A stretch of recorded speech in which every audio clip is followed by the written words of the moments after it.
folks. Are you in isolation? Well, I've got the iSolution. Let's do this!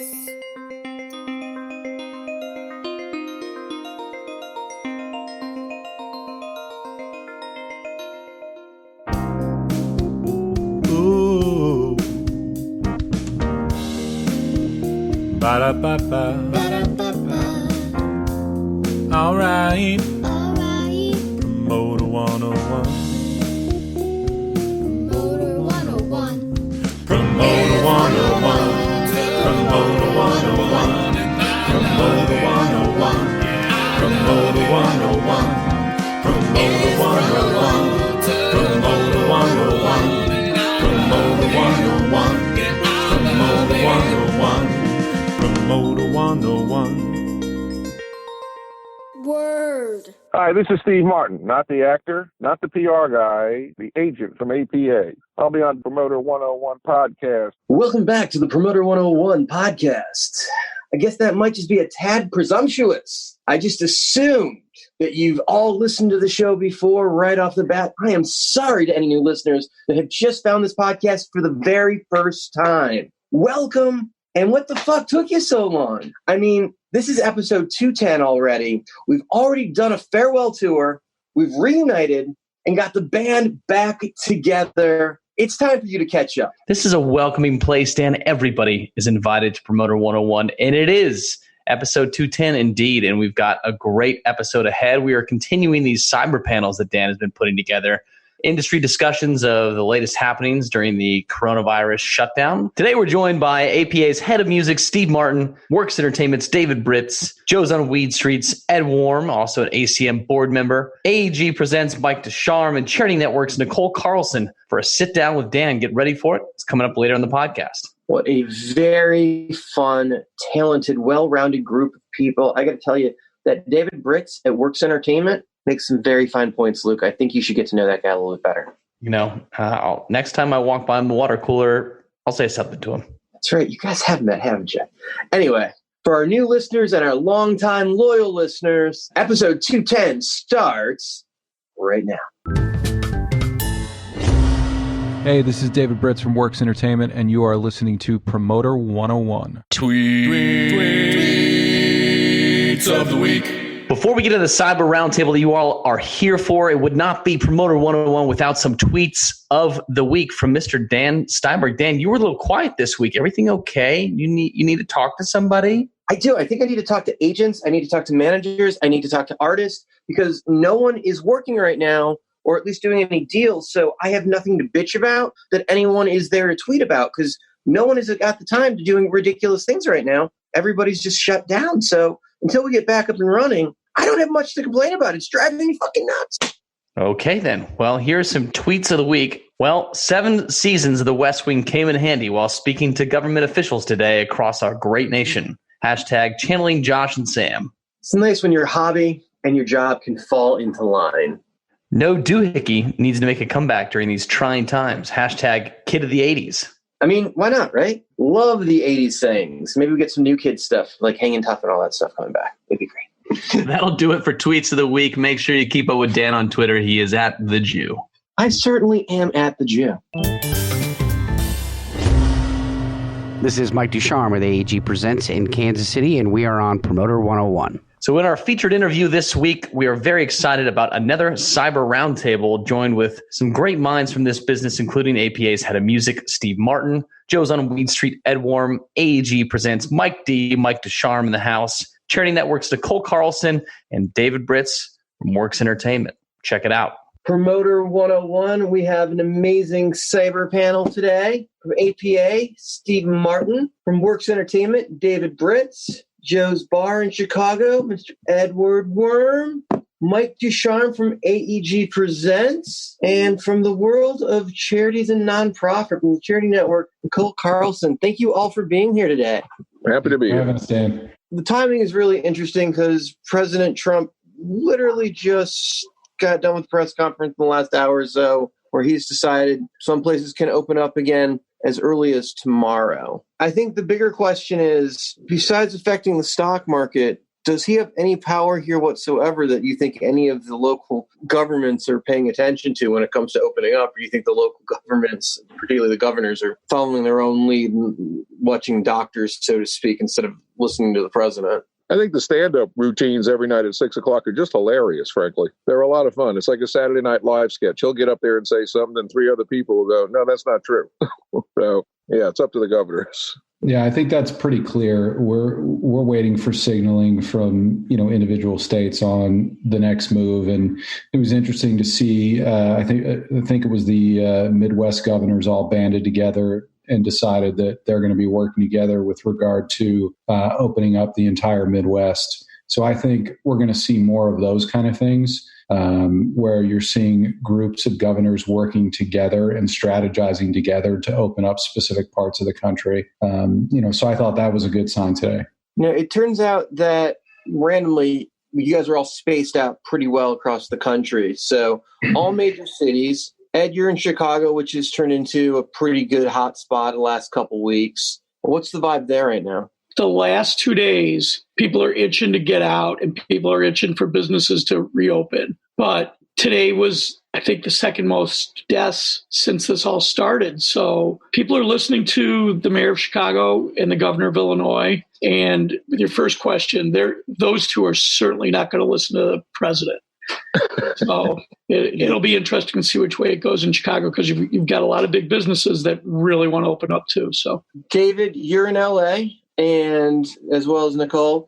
So California, Colorado, and Oregon have already teamed up together, almost like an NCAA basketball division. So we're seeing the same thing on the East Coast, which a bunch of the states have come together, where you've got these super PACs already coming up with their own rules, so to speak. California is being a really big state and a lot of people. Are you guys seeing people itching to get out too, just like in Chicago, or people following and staying in? I live near the beach in Venice, and I was quite surprised. I've been very good about the stay-at-home order and really, really taking a lot of precautions. I was interested, as now yesterday was 79 degrees at the beach. There's a lot of people out, and there's a lot of people out without masks, which is very disheartening to see. I definitely think people are itching to get out for sure, especially as the weather gets nicer. Yeah, I would agree with that. I'm seeing people out and about in the neighborhood with and without masks as they're kind of taking a walk or on their bikes. Anytime I'm in I've had to go to the store a few times throughout the course of this thing. And at the beginning, you barely saw anyone with masks. The last time I was at the store, pretty much everyone is gloves, masks.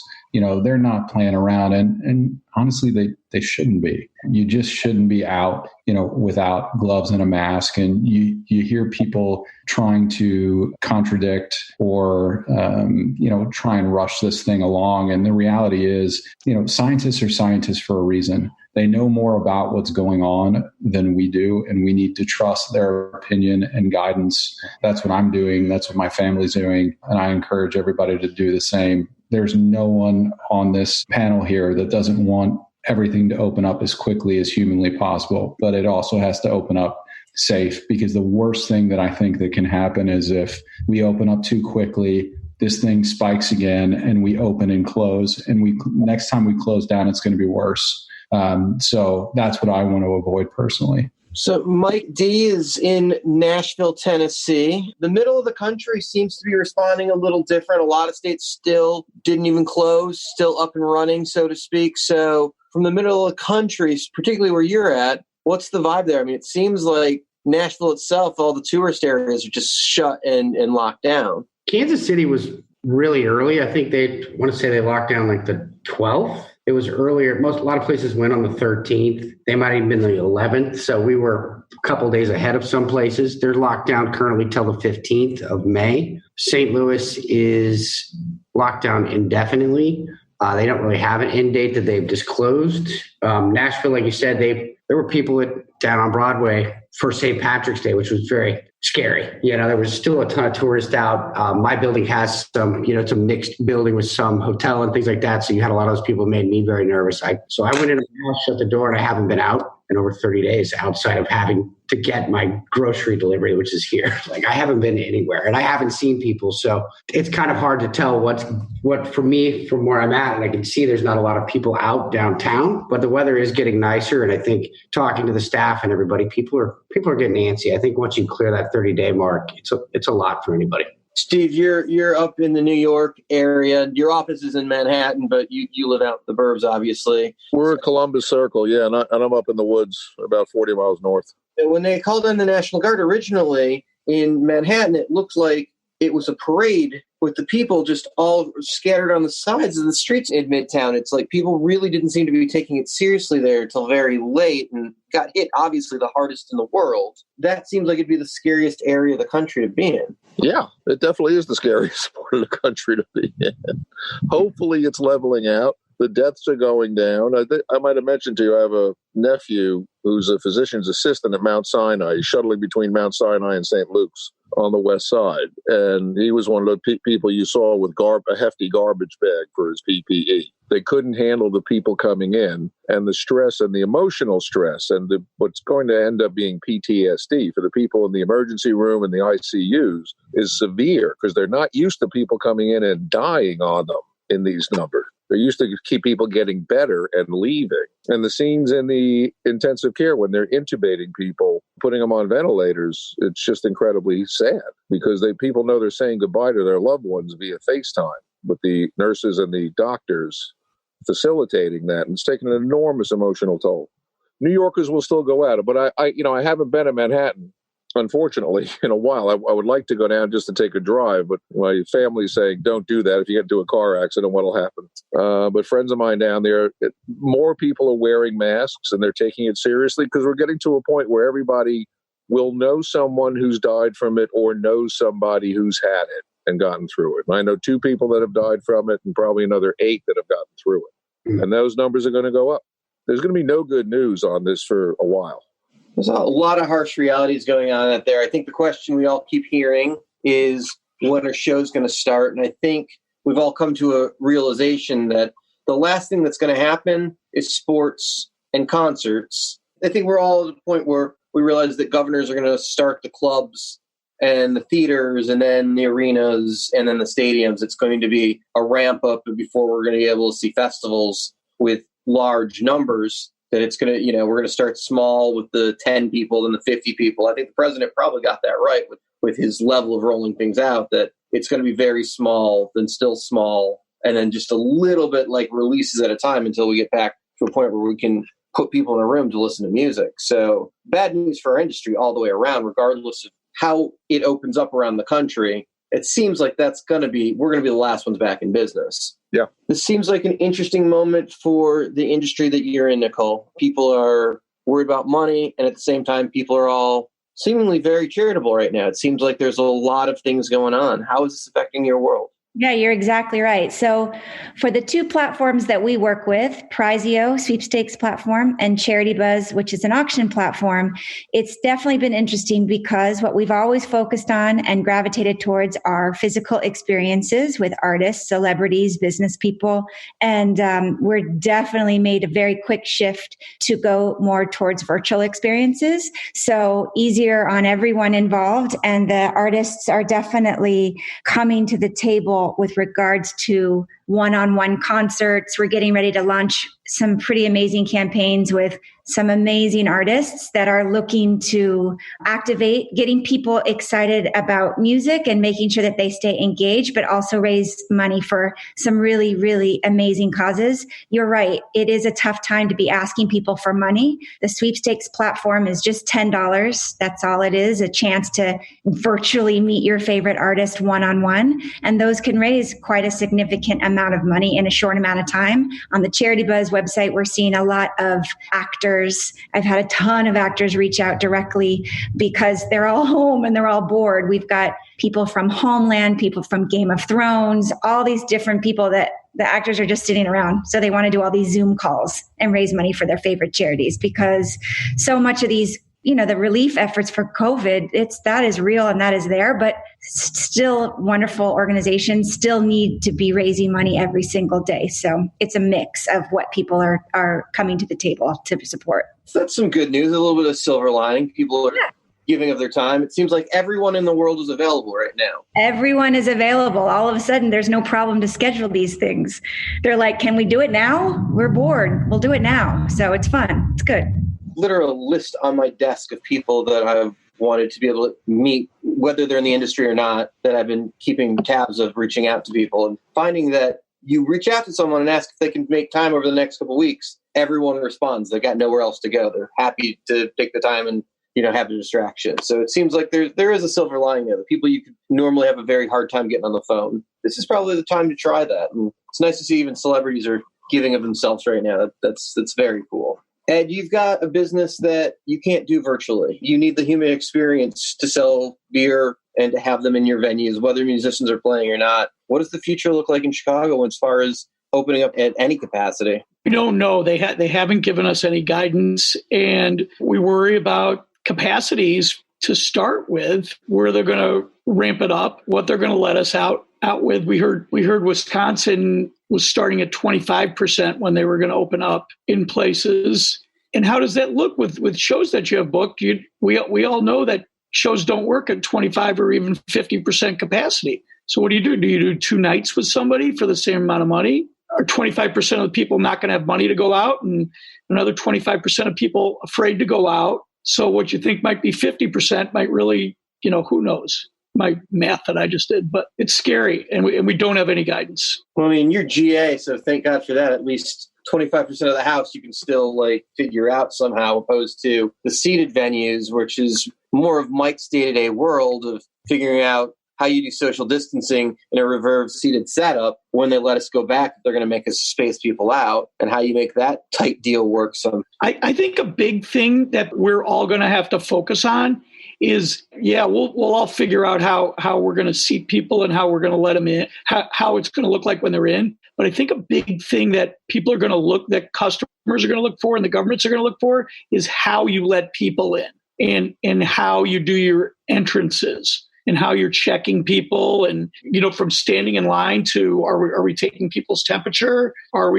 are we showing that we're providing a clean environment for people? Those are the things that I'm thinking about right now. So let me play devil's advocate with all of you. Maybe one of you amongst the minds on this call might have an idea. As we start to see people opening again, before things get flattened out completely, don't we run the exact same risks of this catching again? It's still viral. It's still incredibly easy to get. Most of the population still hasn't had it. We don't have a cure yet. We don't have enough people that have had it that have built immunity that'll help with the herd effect. There's no vaccine. What's to stop this from just respiking immediately?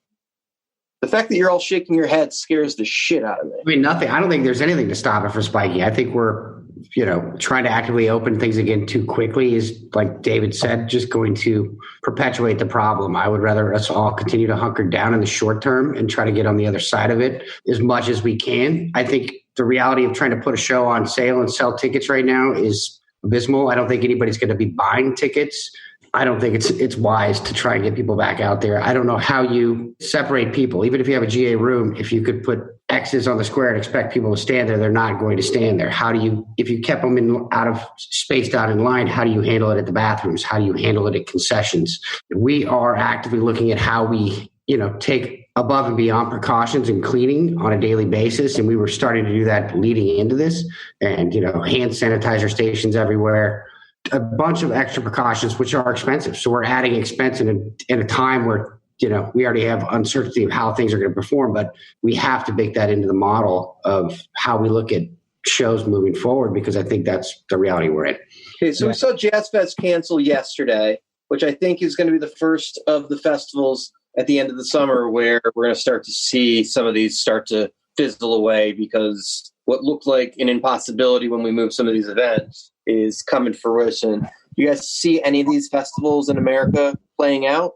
any of your large scale events, and I'm talking your 30 to 50,000 person events, I think there is a very, very small chance that any of these play out in 2020. And that's just what we're already seeing in Europe is most of those events already going away. Exactly. And listen, I'm definitely a glass half full guy, and I try and see the upside in everything. But the reality is it's just not realistic. It is not realistic to think that we are going to have large scale gatherings. And by large scale, I'm talking about festival size gatherings in 2020. I'm seeing some of the major summer tours that are still rescheduling dates, as recently as a week ago into July and August. And I just don't understand it. To me, that's an act who's telling their management that they absolutely want to do a tour this year without any semblance of reality. I do not see how that's going to happen. It's a fool's errand. It is. And it's at some point you just got to sit people down and say, listen, this is just not going to happen. All right. So we're seeing mayors already coming out saying that maybe no sports or concerts in the year at all this year. That's going to have an impact on our business because the mayors actually, unlike the president probably, actually can dictate our venues can't open back up. It's an interesting moment because you've got people still trying to route tours. You've got people trying to move dates. You've got people trying to leave dates in. The industry seemed like everybody had each other's back. It seemed very loving for the first couple weeks. And now as the deals are trying to be worked out and things are trying to get fixed, it seems like we're starting to see a little bit of crack. You haven't heard a lot about the Task Force Alliance in a couple of weeks. It doesn't sound like that showed bear. Everybody had their own agendas at the end of the day and couldn't negotiate across sweeping boundaries because different managers have different thoughts and agencies can't speak for everyone in one shot, it seems. And certainly not everybody's going to agree to the exact same thing. So maybe it's not going to be a cookie cutter answer, but seems like we're starting to see some ruffling of the feathers and everybody thinking about the long term of how their companies are going to survive. Are you guys all feeling that individually? Steve, what's going on in APA? It varies. Just to go back to your last point, one of the few people personally that I find credible and listen to every day is Dr. Fauci. And to me, the only important points, or the most important points he's brought up are the virus sets the timetable. Everybody else can talk about what's this and what's that. The virus doesn't care. Number two, we don't know if it's going to die in the summer. We just don't know. It flourished in Australia and Iran. Heat didn't seem to bother it. And to everybody else's point, you're right. Going too soon is just going to cause it to spike up again. And until there's a vaccine, which at best might be the end of the year, but might probably early next year, the mass gathering business is in a lot of trouble on any level. I don't care if you're a basketball game, a concert, a convention, a casino, you're in a lot of trouble. Well, sports, on the other hand, has the ability of using TV, so they can play to empty rooms if they can get it up. Basketball's going to have a little more problem, I think, than some of the less contact sports like baseball or football where they're wearing pads and they don't touch each other as much. Chasing each other up and down the court for an hour nonstop in basketball, it's going to make that tough. It's a pretty intimate sport. And how do you quarantine all the players, all the support staff, all the people that have to operate the arena for 3 months? You're going to quarantine these people? You're going to tell a basketball player he's not going to go out and have a drink with somebody? or a baseball player? Doesn't matter. Well, and I think the other thing that nobody's really thinking about is once we do have the vaccine, we're talking about 330 million Americans to vaccinate. Less than 1% have had the virus so far. So 99% of America, just America. So we need about 300 million doses to make this work. I don't think those are produced overnight. I don't think they're distributed overnight. And I don't think handled. I mean, if we've seen anything from testing, this is going to take a minute to manufacture, get out, distribute, and get to the people. So just because we have the vaccine doesn't necessarily mean we're up and running again either. Yeah, I think to that point, we're in for a long road. And I think the sooner that we realize that, the better. My thought process is, I'm sure all of you guys is, it's change and evolved. Some days I wake up and I have those moments where I'm incredibly bummed and, disappointed about what's happening and wondering what's going to happen in the future. And then I have those moments where I get really energized about the possibilities of what can be done during this. And I'm trying to focus more of my energy on what the potential is with this and what can be done on the charity level, what can be done, on the business development and outside of touring, all those other businesses that we wanted to grow that we didn't have time to focus on outside of touring that we can now focus on. Like, how can we shift our energy and our mentality? And I think that, that's something healthy to be doing right now, because it is going to be a long road before we get back to doing what we all love to do. David, call me. Charity, call me. Absolutely. Just a note about being so careful with the venues and all the wonderful precautions that you guys are taking to make sure that the venues are safe and clean. My sister is a police officer here in Los Angeles, and every day is a new 14-day quarantine. I mean, she's with people every single day now. So being on patrol and being around people, it's really never going to be safe for me and my family and our nieces. It's never going to be 100% safe to be around my sister until there's a way to, ensure that she's got it or is immune or whatever the case is. So it's a sad way to look at it, but it's true. I was talking to David Britz earlier this week about our on sales for Straight No Chaser. Normally we could go up in May for the winter tour, and obviously you don't want to put shows on sale in the middle of all this. A, because you don't know how long it's going to last. Why put shows on sale that may not play? And B, because who knows if we don't see the end of the light, if that's wasted money, right? So you got that on top of me and Steve had put a tour on sale that happened to fall the week that this all came crashing down, and people weren't paying attention to buying tickets. It was the day it came down.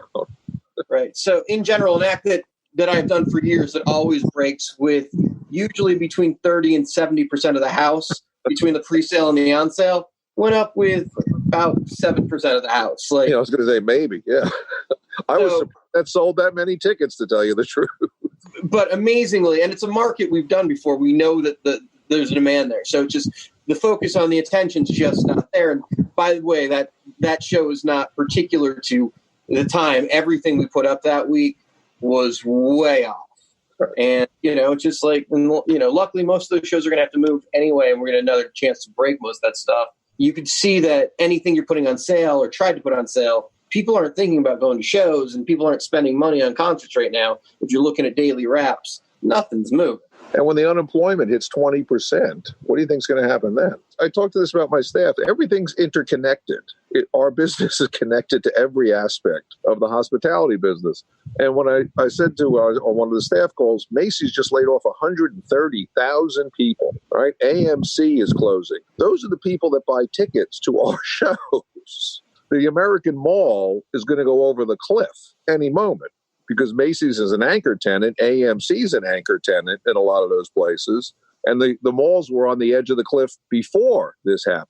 What happens to all those people who are out of jobs when they all close? Yeah, people are screwed. I think Amazon and some of the takeout places are the only things that are flourishing in this moment for sure. Steve, I was told by one of your employees to ask you about the Zoom calls that you do weekly with your staff. Twice a week, yeah. Tell us about that. That seems like a good thing that your staff is enjoying. Do they? That's good to hear. They don't tell me that. God bless them. It's just a way for people to stay connected. One is we call it the coffee break lunchtime, but depending on where you are, it's an optional thing to come just hang out. And really, I want to find out what's going on the streets in Toronto and in Nashville and in LA. There's only so much stuff you can talk about our stupid business, of how many tours we can move. And I was encouraging people early on when they were moving shows from March to June. I'm going, I don't think I'd do June if I were you. There's some tours that have moved like 3 times. And my attitude is, as I said before, the virus is going to set the timetable. You can hold dates, but as far as what the deals are going to be, what the ticket prices are going to be, what the capacity is going to be, nobody knows. And it's going to be a step-by-step process. And you're right, Dan, it's going to be a long process. So you have an amazing number of agents at APA. You guys are one of the big 6 agencies, and hopefully by the time this airs, it's still 6 agencies. I think it might be 5. Let's see how many are standing by September. It's an interesting moment, and I think that's going to be a thing too. I mean, it seems like when we get through the other side of this, there's going to be a lot of opportunities as well. When we came through the economic downfall 9 or 10 years ago, my company grew in a mass way coming out of it, because there were all of the venues that made a living on sponsorships and grants didn't have that funding anymore, and they needed someone to play bank, and they needed someone to come in and do shows in their venues, and they were very open to creative deals, as were the acts. Right. And it was a flourish in business. And I mean, I think that's part of how I got into business with David Britz, was a need for the ability for somebody to be able to go in and creatively cut a deal in places to make his tour work, because there was a lack at that moment with what was going on in the economy. It's some buildings that were willing to take chances, and there's seasons getting smaller. I think we're going to see a lot of opportunity for the people that survive. Yeah. It seems like there'll be a growth boom for anybody that comes out the other side. You guys all seeing that and starting to see that there's less competition, so there's going to be more of a runway? Yeah, I mean, there's definitely going to be some unfortunate casualties, during this whole thing. And, listen, we're all competitive people, but no one likes to see anyone go out of business. That's just not something that any of us wish on, even our worst competitor. It's just not good for the health of the overall business. Well, my worst competitor, me. Maybe. Okay, fair enough. But, no one likes to see that, but we are going to see those. And I think, the people that survive and the people that thrive through this adversity are going to be the people that think creatively and aren't afraid to be aggressive and, are just able to watch the signs and watch the indicators and make the right moves. And you will see people do that, and you will see people come out of this in a better position than they went into it. Now, Mike, I feel like for the first time since you've been at AEG and I've been at Live Nation, we're not competitors. And you and me don't tend to partner more than compete, but in general, companies, I don't feel AEG and Live Nation are each other's competitors at this moment, but they're more fighting to stay profitable and keep their acts and their people employed, opposed to worrying about what the other one's doing right now. I think 100%. I think, we're always in the business of content and fighting over every show. I think our desire to have the most shows in the market might not be what it was. The appetite for all that risk is probably diminished because, it isn't necessarily a volume game. I think if we're looking at trying to mitigate losses and things like that, potentially right now, it's really just having to cut good deals and, stand by the agency that's always stood by you as best you can and do the best you can for everybody. And I think we're all kind of in that boat. We'll be the last people kind of, I think, in terms of like the promoters are going to be the first ones to have to pony up guarantees and do those things and take the risk as well as the bands, that go out there and take the lesser guarantees or that partner with us in some of these instances in terms of what the deal structure is. So, yeah, I don't think Live Nation, I talk to Traeger all the time. We're not, I think right now it's just like, how do we all kind of just get through this? I feel like that's across the board, though, with agents and managers and everybody you speak with, venues. Everybody's just like, what do we got to do to get to the point where we're back, kind of headed the right direction together. So it seems like there's going to have to be some compromise and working together to get the trains back on the track once things are running again. I feel like there are a couple of agents and managers that may have not gotten the memo yet. Deals are going to stay the same. If you want to be in business with my act, suck it up, or we're moving on. The date's moved, so force majeure does apply, and you have the ability to cut a new deal before you lock in any terms. So there is a moment here to renegotiate, talking about the ad money that's gone, talking about anything else and expense-wise, and talking about the new economy, taking in all of the factors into account of will people be able to afford tickets? Will people be able to go to shows? What happens when refunds get turned back on? There's all of these factors that people may just, as much as they want to go to the show, they may be afraid. So, if you weren't already there, if you weren't far enough along, and even if you were 2,000 tickets in a 2,100 seater, what says 1,000 people still show up for the new date? It'll be very telling, I think, as the refunds start to roll in, kind of what we can expect. I think we'll start to see that attrition. I think, we've looked at the secondary market to see how many tickets are out there. I got to think that all those tickets are immediately coming back. Any of the scalpers who bought up tickets are going to dump all those tickets. It'll be interesting to see how the next 2 weeks play out and what that trajectory looks like in terms of refunds. It's going to be really hard to cut a deal right now before you can bake in a little bit more information. Why don't you guys have better bots so the ticket brokers couldn't buy your tickets? It's not such a bad thing right now. The ticket brokers are stuck with the tickets. Huh? Suddenly it's like, turn the bots off. Let them have them. Let them have them.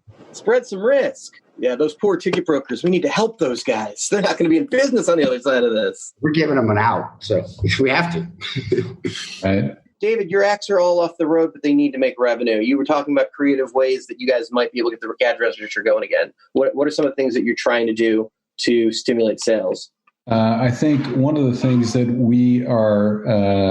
we're doing is focusing a lot on the online concert streaming business, be it Stage It, Facebook Live. All of those avenues have become really viable for our clients right now. I think almost every one of our clients is on Stage It, with the exception of probably two, doing a show a week. And we've seen real traction there from, advanced ticket sales to that platform specifically has a tipping feature. So we're seeing them make real money that is in the short term sustaining while, they're at home. And I think that's been something really great to see. And for us, that's a model that we're going to continue moving forward is, hey, listen, we can augment live performances in front of fans with these sort of intimate at-home streamed performances. And we're going to continue to do that beyond the whole COVID thing. And I think I'm also trying to put contingency plans in place should things continue to move in the direction that they are. And, our dates are affected, in the fall. And I've got a couple ideas of things that I want to do in ways that I think that we can go out and do full production shows with no audience and still generate revenue for our fans and, keep people working. So, I'm working on all of those things currently because the last thing any of us want is to be caught flat-footed with this. Okay, so a way to create new content and revenue in this time period to get the CAD register going and connect with the fans directly. Well, it's also old content too. I mean, we, for Straight No Chaser, for example, we took two old recordings of shows that we did, one at Red Rocks, one at the arena at Mohegan Sun this past year, and we're premiering them on YouTube, specific time and date. We put it up, we premiere it. We encourage fans to donate money to charity to support watching it because we don't charge for it. And we premiere it. And as soon as it premieres, we pull it down. So it's tune in, appointment viewing, and it's working. The first one we did for Red Rocks was a massive success. We had over 20,000 unique people watching the special, 7,500 people at any one time in there watching this on appointment only. And as soon as it was done and we pulled it down, we're going to do the same thing for Mohegan Sun. So it's being creative with content that we have sitting on a hard drive that people have never seen. And now people are sitting at home. Let's put it up. Let's let people, have something to look forward to. Always been scared to find out what else is on your hard drives, David. I'm very scared. It's just pictures of you, buddy. There we go. Hey, Ed, as far as being a venue that usually only focuses on live shows, you've got a staff, you guys have a kitchen and a bar. Are you guys thinking about turning it into grab and go food or something to have revenue coming through there? We've thought about that. I'm looking at a couple options to do like a pop-up bar and a theme for the summer where you can, we've got a 1,100 person capacity. That's like, okay, well, from 7 to 8:30, you can let 250 people come in and do the Tiger King experience, and then 250 people from 9 to 10:30. Just trying to get creative and do anything that we could still get bodies through the door and keep a staff employed. And so far, has anything popped out of that, or is that just it's all ideas right now? Well, we're waiting to find out when we can reopen. So, Mike, obviously the shows are down for you completely at the moment. How are you keeping your staff busy while there's not much to market? I think in the marketing, we're kind of just working on strategies for how and when we are able to roll out shows again, and what that looks like, and how we stagger that traffic, knowing you're going to have a whole backlogged amount of fall shows potentially, or whatever it is. How do you stagger those and manage those rollouts so you're not cannibalizing your own business, and also addressing the reschedules publicly and rolling those out. So that's busy with what they're doing. I think they're also, trying to do some feel good things organically on socials to keep us, kind of out in the face of the public, but not just pushing show content right now at a time where it doesn't really feel appropriate. They're busy doing that. I think I've got, I'm taking the opportunity to cross train people because we never get this downtime. I hope everybody in my office knows how to settle a show by the end of the month. I think everybody's got the opportunity to get to deepen the bench a little bit. So we're taking advantages of the time where everyone's not just buried to try and build the team and make it a little bit stronger. Steve, are you seeing any new business being developed at all? Is there new offers and new shows happening at this time? There's some stuff for the fall in the casinos. Some casinos think they'll be open. And some of the younger bands in the smaller venues might be okay. But I do caution people, you don't know. You just don't know. And no, the larger promoters are still, holding tight. They'll hold the dates. AEG, we had a very nice call with Rick Mueller, who did an excellent job trying to sell the position there. No, I mean, the two major companies are being understandably extremely cautious right now. Okay, is this a moment for the independents to run away with the game? It's a big moment for the independents, yes. I support independents, as you know.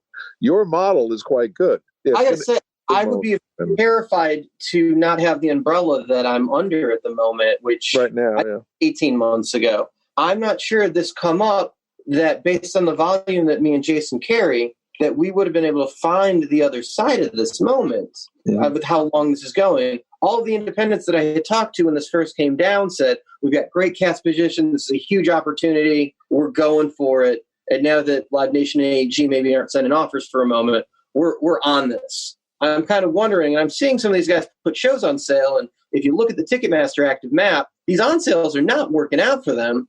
And I'm not sure. I mean, and in general, I mean, I've seen about 40 shows that I got pitched that I did not submit on that an indie took across the country. And regardless of what it was, almost all of them, there are very good seats still available. Yeah. So maybe that'll change when things open up, but it seemed like a weird time to put shows on sale. And it seems like a weird time to step up and take more risks, particularly if it's coming out of your own pocket. And, and I'm hearing, I think, the same rumors and seeing the same thing that everybody else is. Companies stepping up big right now, and some of the other really big independents are really going for it. I'm just kind of wondering if this goes into 2021, will any of those guys still be in business? That's a good question. And the macroeconomics of it really haven't been analyzed yet. Is a $100 ticket that was a $100 ticket last week, is that going to be a $100 ticket for 2021, or is that going to be a $40 ticket or a $300 ticket? You don't know. You can't apply the same math necessarily because, again, you go to unemployment, then you go to the government's literally printing trillions of dollars to help bail everything out. Well, there's an impact on that, too. Inflation could go sky high. Well, your P1's still P1. Milk cost $22.50 in 6 months. You don't know. It's going to affect your P3s and your P4s, but your P1, and you're going to pay whatever it is that Bruce Springsteen wants you to pay for that P1 ticket because you're going to go. We'll see. In theory, you're correct. The day you pass on a Bruce Springsteen concert. Pre-coronavirus theory, I would agree with you completely.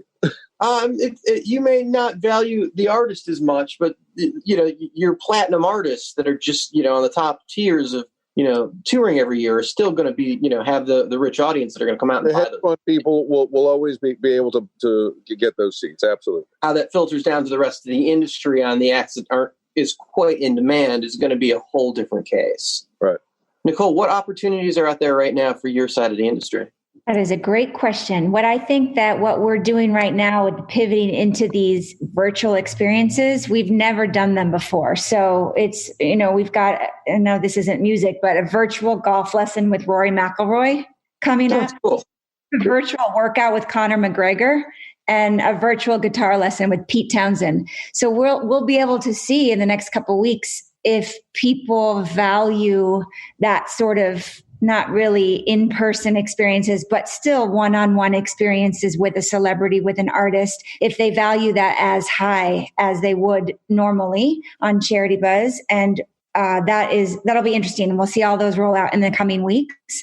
But I think what we're looking at and I hope it applies to all of us, is right now there's a lot of, again, I'm only talking about our sort of bidding in this charity world, but a lot of aspirational experiences for 2021 are selling. We are definitely seeing travel packages for 2021, and the Grand Prix, Monaco Grand Prix just sold for $30,000. We're definitely seeing that sort of people looking at the end of this and still having hope that it is coming. And then I think that in the next month or 3 or 6, that pent up demand that's going to have been percolating for all of this time is going to be there for all of us in the new year.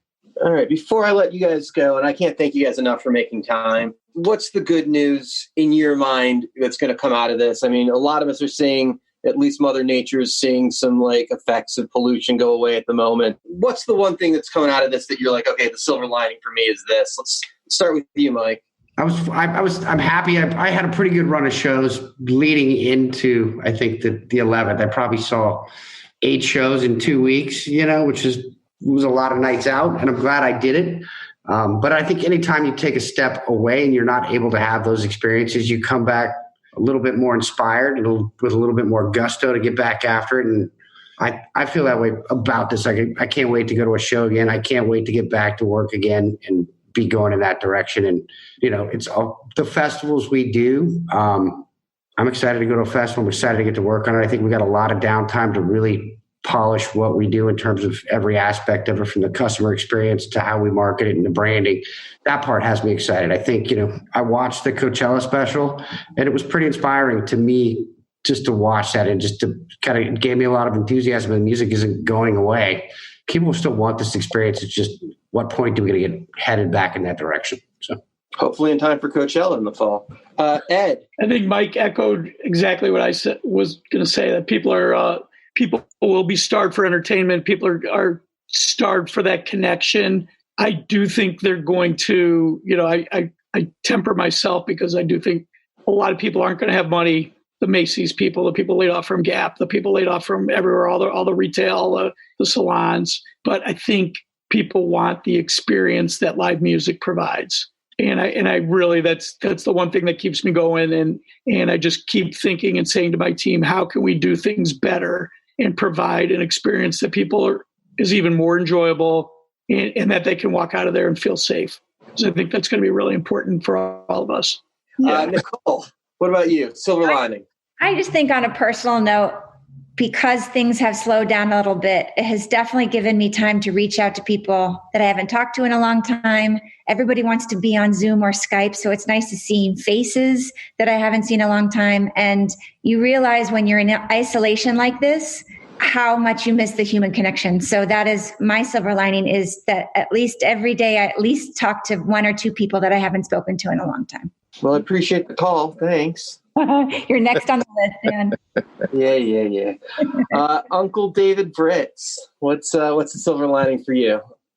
For me, I think part one of that would be what Nichol said, the connection with people. I think, just reaching out and having those conversations, whether it's on the phone or FaceTime or Zoom, and, really connecting with people. Because, we're all going 800 miles a minute. And while we're still busy, it's a different kind of busy right now. And I think that, having that moment to connect with people during this whole thing has been great. On the other side of it, I'm having a lot of fun developing and fostering the growth of these ancillary portions of our artist businesses. Be it the live streaming, we've got clients that are developing, online music lessons. We've got all of these things that we did not have the ability to focus all of our energy on. Now we're focusing a ton of energy on these things, growing these, various aspects of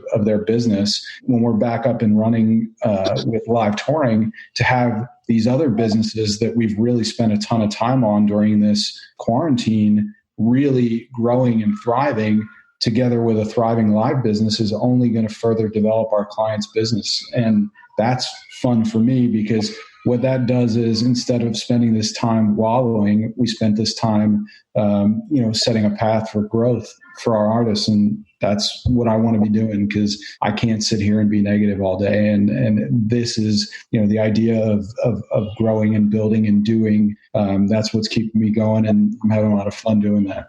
Steve, silver lining from you. That's a good question. And I hadn't really thought about that until you asked.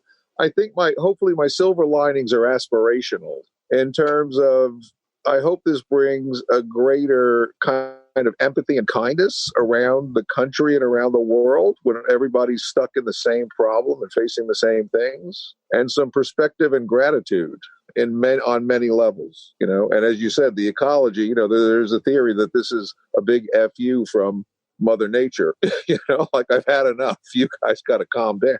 The business will come back. People, I agree with Mike and the general theory. You can't replace that live experience at whatever scale that's going to be. John Perellis, actually, about 2 weeks ago, did a fantastic article. I'll send it to you, and you can distribute it. He's the music critic for the New York Times for like 30 years, and he did a wonderful piece on how you can't replace that experience. Whether you're in a little jazz club seeing something in the moment, or a stadium, or Coachella, you cannot replace the experience of connecting with other people through art. And that goes for theater, and that goes for, a lot of other things. Sitting in a movie theater, seeing a new Black Panther movie is a thing you want to do with people. It seems like the moment of figuring out different hobbies and different things and the development of the industries around it, just like the movie theaters not being open, some of those movies are pushing back, and other of them are being released in demand directly. And they're finding the revenue. There's obviously Netflix is going to have an amazing quarter. So the content is out there. It's a good thing Netflix could handle the servers, could handle the volume. I think that would have really been the end of it. Like, people would have gone nuts. But it seems like people are getting used to this. They're handling it. The food supplies are there. People's internet's up. People are figuring out how to work from home. And everybody keeps talking about the slowdown. And, well, there may not be shows. I'm sure you guys are just as busy moving shows, if not busier, than you've ever been. And I think now we're starting to see a little lull, because the last 3 weeks have just been this craze of finding the new real estate and then figuring out what world we live in. Any parting thoughts before we call it a day?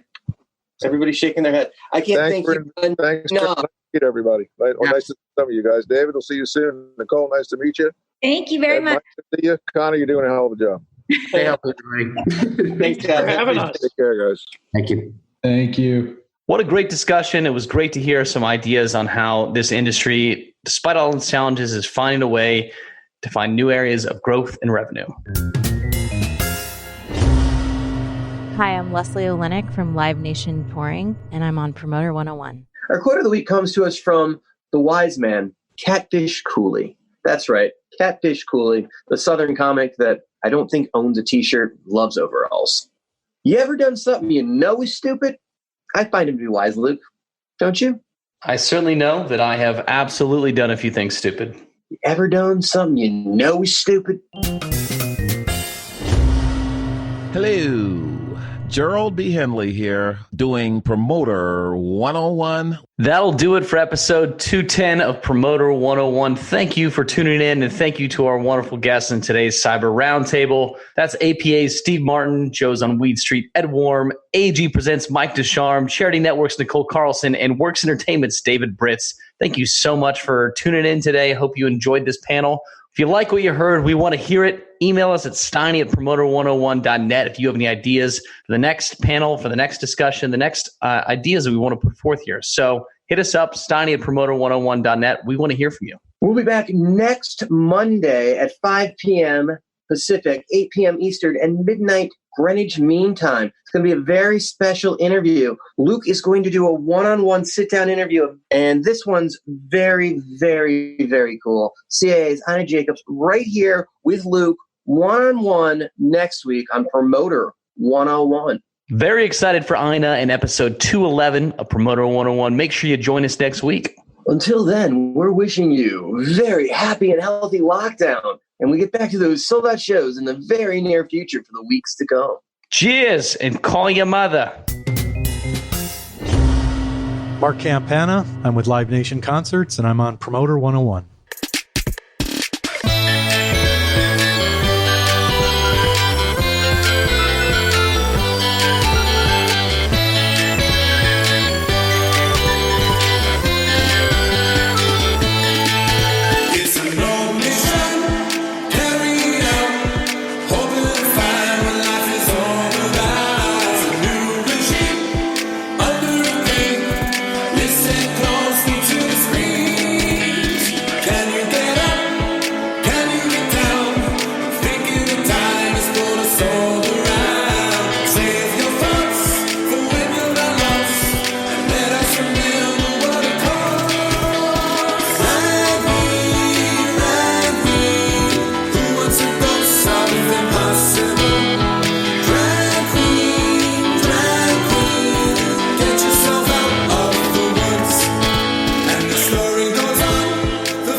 Civil